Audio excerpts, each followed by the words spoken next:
love. It ain't easy. In fact, to some people, it's a concept that feels alien. Does it even exist? Well, Momo ISA certainly believed so. Okarun and Gigi had the chance to fight for real, or at least kinda. They had to fight the evil eye yokai, the spirit haunting Gigi and his family. When they found themselves facing off against the dangerous Tsushinoko earthworm cryptid, the dangerous evil eye spirit saved them using Gigi as its host. However, when it turned on Momo, planning to kill all humans, it was Okarun who jumped in to save her, showing off his new football skills. Using the brief opening he created, Okarun took Momo to safety back outside from the underground, vowing to help Gigi. And so that's when Momo grabbed Okarun by the hands, looked into his eyes, and exclaimed that she will return to save him. Thankfully, using the anger Okarun had built up seeing the evil eye hurt Momo whilst defying Gigi's body, he was able to defeat it. Furthermore, Momo, using her big brain, set the house on fire, causing the fire brigade to hose it down. The wet ground forced the worm up into the daylight, which was its weakness, meaning they were able to defeat that too. After then dealing with the Kito family who worshipped the Tsushinoko, Momo raced to a pit to keep her promise and save Okarun. However, her heart sank when she found the pit filled with magma. Thankfully, with Chiquita's help, she managed to save him just in time, incapable of doing anything but hugging him tight, relieved that he was okay. This arc solidified that, even with the introduction of the infamous childhood crush, Momo's friendship with Okarun was more special than with anybody else. Thus, on the way to the hospital where Gigi's parents were being kept, Momo subtly placed her pinky onto Okarun's hand. This startled him, but once she calmed Okarun down, Momo, before you know it, was trying to hold his hand. However, in typical boy fashion, bro couldn't take a hint whatsoever and thought it was part of a game. This nigga is trash! Luckily, my guy got a second chance following this as Momo unlocked her cutest form. Enter Maid Momo. Thus, one evening, Okarun surprised Momo by showing up to walk her home from work. As they strolled through the chilly night, she grabbed his hand, saying that would help keep them warm. After that, holding hands became something that they just did more often, with neither of them seeming to mind. Some time passed from there, with Okarun training harder than ever to get as strong as possible to not only befriend the evil eye and keep Momo safe, but it also helped him finally become cool. That's right, at school, more people suddenly began talking to him, which Momo explains it's because he's cool, making her blush while saying it. Unfortunately, this happiness wouldn't last long, as it was time for the Kerr Invasion, an event that put not just Momo and Okarun's relationship at risk, but their entire world, starting with the introduction of a new skank.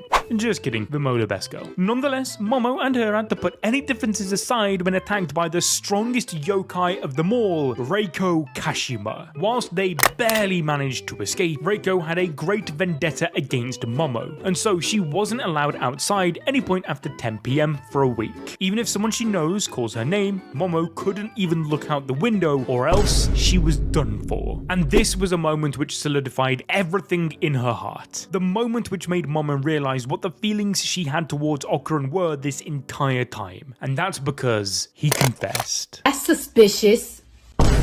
You see, whilst Momo was housed up in her bedroom all night, we got a good look into how far the two had come. Firstly, look at her room from the beginning. It was wall to wall with Ken Takakura merch, remember? Well, now her own Ken Takakura has altered her life to the point where her decor now resembles her new crush's interests with UFOs all over the place. Even her pajamas are now space themed. And so then that night, a voice could be heard outside her window. It was Okarun. He explained that he knew that Reiko was after her, thus promised to stay outside and keep her safe out of his love for her. This sent her heart into complete overdrive, and so she went to go outside due to the fact that Momo simply couldn't sleep unless Okarun said those words face to face. But that's when something hit her. She was a little bit sus. Because of this, she asked Okarun if he was going to go see Gigi tomorrow, to which he said, "No, I'm not with Mr. Gigi." You see, Okarun doesn't call Gigi Mr., and so Momo's heart was broken. The person who confessed their love was not Okarun, but Reiko Kashima. The yokai was capable of using her mirrors to peek into a person's heart. Thus, by doing that, she could see that Momo's biggest emotional weakness was the fact that she was so deeply in love with Okarun. And well, unfortunately, her man was about to be put into a near-death stasis at the hands of the incredibly powerful race of space globalists, the Kerr. Moments after rejecting Vamola's marriage proposal, explaining it was because his heart lay with Momo ISA, Okarun Okarun was ambushed and defeated. Thus, Momo spent that entire time training and taking care of him before facing off against the Kerr. Later, after finally reawakening again, Okarun found some food made for him with a note saying "Love ya" left by Momo. What do you mean by that? But unfortunately, after watching her presumably die at the hands of the Kerr, all of Okarun's favourite memories with her flashed before his eyes. Thankfully, she's a total badass and got the dub, with Okarun rushing in to catch her. Subsequently, he broke down into tears, happier than anything that Momo was okay. In spite of this, the Kerr were mere moments away from completing their invasion and ultimately destroying the entire human race before Reiko Kashima, Earth's strongest yokai, saved the day. She even decided against hunting down Momo after seeing her and Okarun together, reminding her of her own childhood lover. Regardless, the note Momo left behind for Okarun was also the catalyst for a grand amount of confusion and embarrassment. Momo wrote it in the spur of the moment, whilst Okarun couldn't tell if she meant "love you" romantically or just in a friendly way. Was he in, or was he in the friend zone? Well, this caused Reiko Kashima to lash out at Momo for not being honest with herself, literally explaining that she's kinda rizzless. And so for this reason, Reiko promised that if Momo wasn't more direct and straightforward from now on, she would steal Okarun away from her. Nonetheless, back at school, the two saw a couple kissing, with Momo forcing Okarun to look away. However, when she held his face and looked into his eyes, once again her heart started racing, likewise with his. She couldn't stop thinking of her letter to him, whilst he recalled his confession of love for Momo to Vamola, and so, determined to try and get to the bottom of things without straight up confessing herself, Momo grabbed Okarun by the hands, stared him in the eye, and placed her head against his chest. She wanted to listen to his heartbeat to understand whether or not Okarun really did see her note, and with it beating like crazy, it only confirmed her suspicions, despite how much he denied it. But it wasn't long before Okarun finally grew the balls to say how he felt. Get it? Grew the balls because, you know, they're trying to find his...